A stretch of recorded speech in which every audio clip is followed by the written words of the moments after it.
people like me.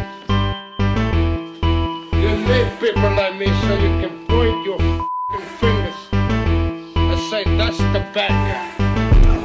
That's the bad guy. That's the bad guy. That's the bad guy. That's the bad guy.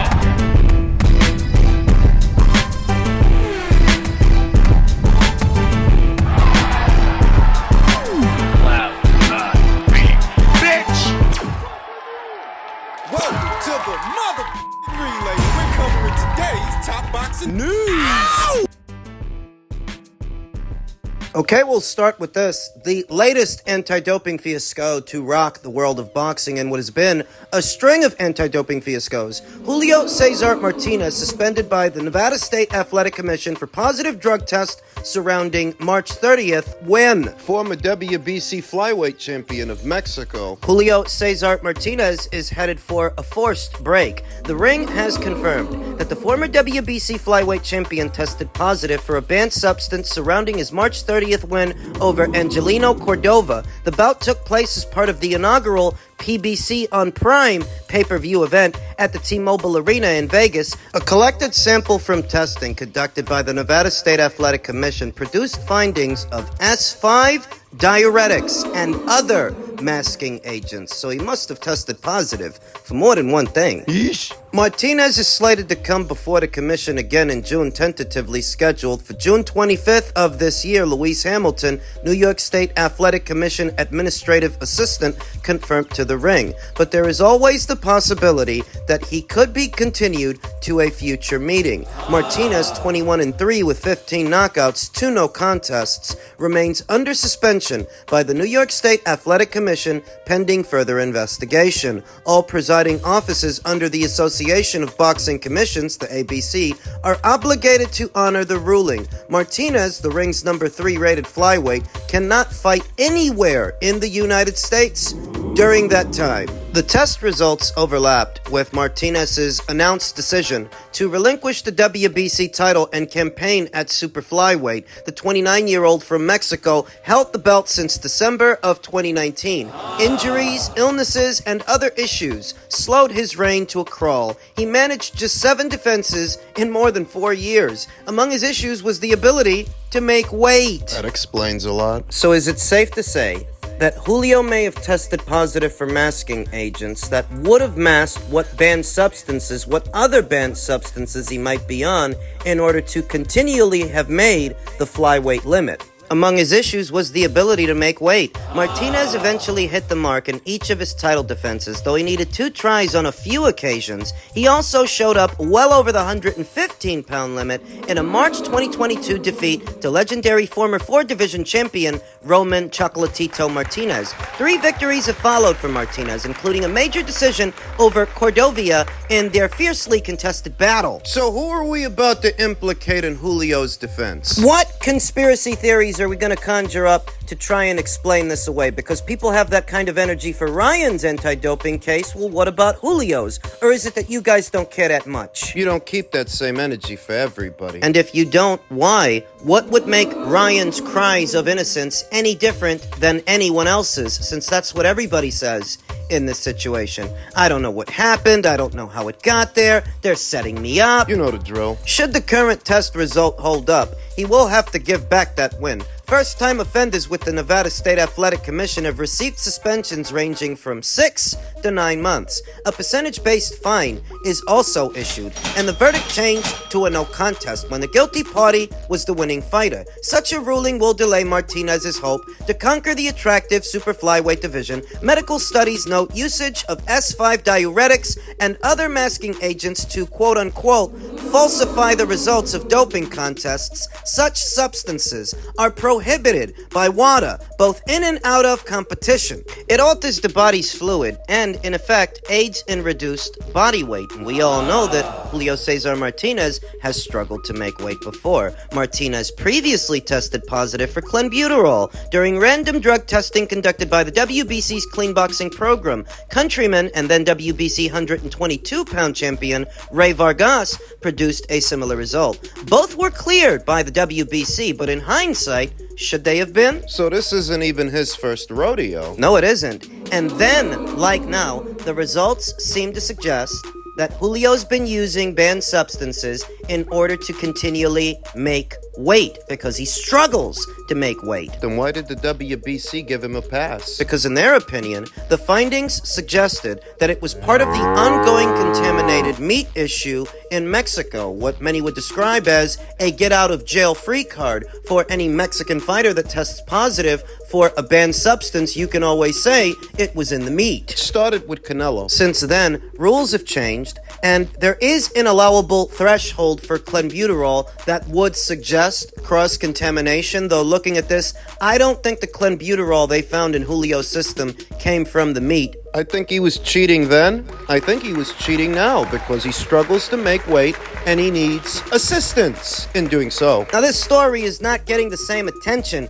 that Ryan Garcia's doping fiasco has been getting. People are still talking about it, but it's the latest in a string of doping fiascos. There's Ryan, there's WBA Super Bantamweight champion Erica Cruz, and now Julio Cesar Martinez. And what are you supposed to say? They all tested positive for different banned substances. You know, Ryan tested positive for Osterin, Erica tested positive for Winstrol, Julio tested positive for diuretics, several of them. Masking agents. Different drugs, same outcome, same situation. And this is why the boxing community at large is desensitized to these doping fiascos, because so many of them happen now, one right after the other. We were just talking about Erica Cruz's situation, now there's Julio's. Are we to believe that all these fighters that get popped are innocent? Since they all seem to have the same uniform response, the same generic reaction, or is it exactly the way it looks? That for a long time, doping in the sport went unchecked, uncontrolled. But in recent years, as efforts to ramp up anti-doping testing have become more normalized, more and more fighters are getting caught in the act. My thoughts. It's the same as almost any other situation. Julio was cheating. To me, it is obvious he was cheating. That he's been struggling for years to make the flyweight limit, so he did what he had to do, but this time he got caught. Simple. No nefarious plot, no conspiracy. The simplest explanation is usually the right one. This is just another dirty fighter among many dirty fighters. That's all it is. Some situations are a lot more nuanced than others, but because he's tested positive for a weight-cutting agent before, and here, years later, he's testing positive for masking agents that would mask those weight-cutting agents. Keep it simple, stupid. He's been cheating. If, not light heavyweight isn't my final destination, I really want to go up to cruiserweight, by the time my career is done. And cruiserweight is what weight? I think it's 200. Ooh, so that's cruiserweight, just another. Yeah. So you're a weight class away from going to actual heavyweight. Yeah. But we're gonna move one step at a time. We got light heavyweight, and that's a division I've been wanting to go to for a long, long time. I mean, I did my 30-day weigh-in yesterday. I only have 13 pounds left to lose. So I feel great. And you have 13 pounds left to lose to make light heavyweight. Light heavyweight, which is 170. 175. Yeah, so I'm like a month away. So I feel good. I've never felt this good. A month. I felt good, but like in weight terms. Yeah. You know what I mean? So I'm just ready to take on this challenge. You can easily get.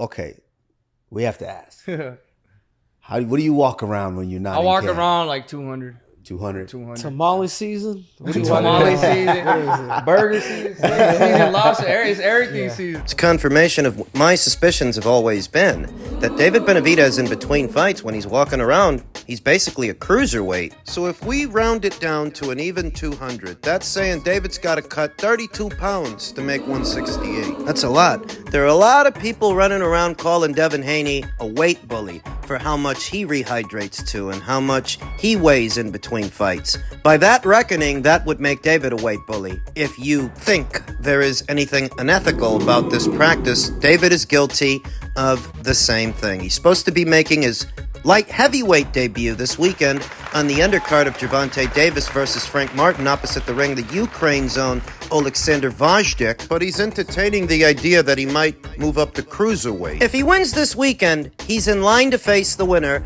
of Artur Beterbiev versus Dmitry Bivol for all the marbles, all the belts. His Excellency, Mr. Turkey Al-Sheikh, wants to put him in the ring with the winner of that fight. But does David really want the winner of that fight? Does he really, when he's entertaining a move upstairs to cruiserweight, and he hasn't even fought as a light heavyweight yet? You heard what he said. He walks around just north of 200 pounds. He could see himself going to cruiserweight in the near future. This is supposed to be the final fight of his existing 3-fight deal, 3-fight extension with the PBC. Early last year, his father, Jose Benavidez, He said they had just signed a 3-fight extension for David with the PBC. and this was before he fought Caleb Plant. So by that reckoning, Plant would have been the first fight, Andrade would have been the second fight, and Vajdik would be the third.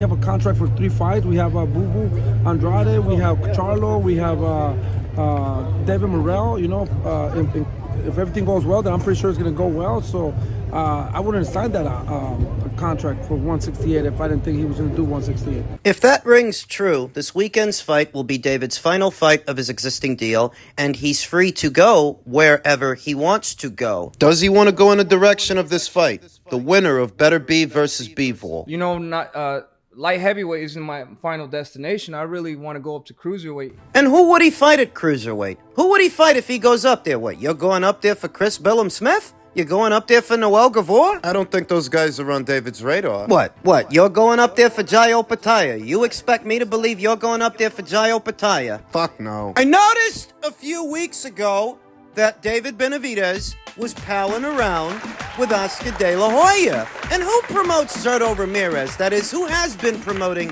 Zurdo Ramirez up until this point? WBA Cruiserweight Champion. Who's been promoting his fights for the last 2 years or so? Oscar De La Hoya. And who was David Benavidez palling around with a few weeks ago? Oscar De La Hoya. Now, Samson Lukowicz has been David Benavidez's promoter for a very long time. He promotes a lot of guys. And girls. Among his fighters is Sebastian Fundora and Gabriela Fundora, Sebastian's younger sister. Where did he take Gabriela very recently? Who's promoting her now? Oscar De La Hoya. So is it possible that when David Benavidez's 3-fight deal is up, if he wins this weekend and he emerges the victor, is it possible that Samson might also funnel him to Oscar De La Hoya? Because the reality of it is, the PBC, there's no reason to stay there. Not if you're campaigning as a light heavyweight or a cruiserweight. They don't have nobody for you to fight. There's nobody over there. Save David Morrell, who also recently moved up to light heavyweight and is set to make his light heavyweight debut, but David's never been crazy about fighting him, and as good as a fight as that might be on paper, it's not a big money fight, it's not a title fight. You're gonna stick around just so you can have a David Morrell fight? Yeah, right. Right. I have the sneaking suspicion that David Benavidez, in spite of fighting in this interim title fight this weekend, he's not committed to facing the winner of Better Be versus Bivol. I don't think so. No. I think both he and Samson Lukowicz would look at a Zurdo Ramirez fight at cruiserweight as a more desirable option. Think about it. Who's more beatable, Dimitri Bivol, Artur Beterbiev, or Zurdo Ramirez? Zurdo Ramirez. And which one of those fights would be easier to sell here in America? Dimitri Bivol, Artur Beterbiev, or Zurdo Ramirez? Zurdo Ramirez. You may be thinking to yourself, Turki Al-Sheikh would pay him handsomely to fight the winner of Better Be versus Bivol. You think he'd walk away from that? I think it's possible. If he can make comparatively safer money, more comfortable money, at a higher weight where he doesn't have to boil down in weight, where he doesn't have to kill himself to make 168 or make 175. I think if he had to choose, he would choose Zurdo. I think if Samson Lukowicz had to choose between the winner of Better Be versus Bivol or Zurdo, he'd go with Zurdo. That's what I'm thinking. Wouldn't be the first PBC fighter to potentially walk away from a lucrative offer from His Excellency Turki Al-Sheikh. Gervonta Davis quite famously turned down an opportunity to face Devin Haney on Turkey's dime. David might do something similar. I don't think he's committed to fighting the winner of Bivol versus Beterbiev. I think the only reason he's fighting Vozdik is because he can't make 168 healthy anymore, but he's got to fight somebody, so he's fighting that guy. He figures the guy's 37 years old, he was out for a while, I'll keep busy with him. Could be a banana skin, but that's what he thinks. He's older, I'll fight him. We'll see what happens beyond this weekend's fight. Just in keeping with the theme of all things cruiserweight, it's fight week. It's fight week for cruiserweight WBO champion Chris Billam-Smith and his old buddy, unbeaten up-and-comer Richard Riakporhe, who's already been there and done that with Chris Billam-Smith once years ago, and he beat him then. I think he's about to beat him now. I think he's going to beat him this weekend, but I've said that before. You don't think that Chris has improved, has grown as a fighter since then, since they first met? He might have, but it's very hard to tell. I mean, even with his victory over Lawrence Okolie, try and understand that they used to be stablemates. That Shane McGuigan, who trains Chris Billam-Smith, he had the inside track on Lawrence because he used to train Lawrence. You don't have that advantage with Richard. It's not the same situation. I saw how Chris Billam-Smith looked with Matthias Masternak, and he got hit quite a bit, too much for my liking. So I like Richard Riakporhe to win the fight, but you've heard me say that before. What's interesting is that there's a rumor going around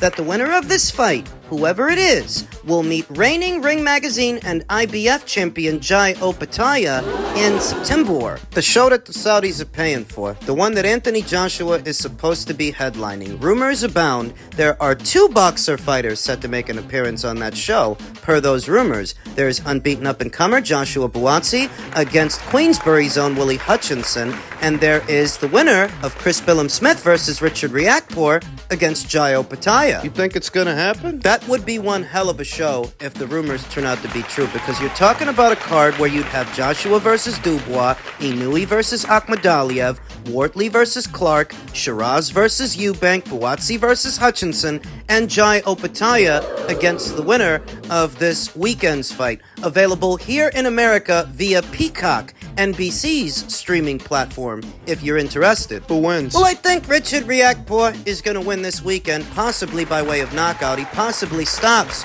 Chris Billam-Smith. That's what I think. Then, if this rumor turns out to be true, he will move on from that to face Jai Opetaia, who I think is a much craftier boxer than either Richard Riakporhe or Chris Billam-Smith. He's got power like Richard Riakporhe. Jai Opetaia has stopping power and strength like Richard Riakporhe, but there's more to him than just that. He's fast and athletic, very fast for a cruiserweight. He's a southpaw, where these guys are orthodox fighters. Jai Opetaia is a southpaw, and we know how tricky those southpaws can be. And for me and my money, he's more battle-tested than the both of them, than either Chris Billam-Smith or Richard Riakporhe. The best guy that Richard's ever fought is Chris Billam-Smith, and the best guy that Chris has ever fought was Lawrence Okolie. Both of them pale in comparison to Jai Opetaia. The best guy Jai Opetaia's ever fought is Benavidez, who's head and shoulders above any of those guys. Even an older version of Benavidez is better than those guys. I like Jai Opetaia to beat either Chris Billam-Smith or Richard Riakporhe, whoever wins this weekend. I think it's going to be Richard, but I could be wrong. It don't matter. I think Jai Opetaia beats the both of these guys, because I think Jai Opetaia is the best in show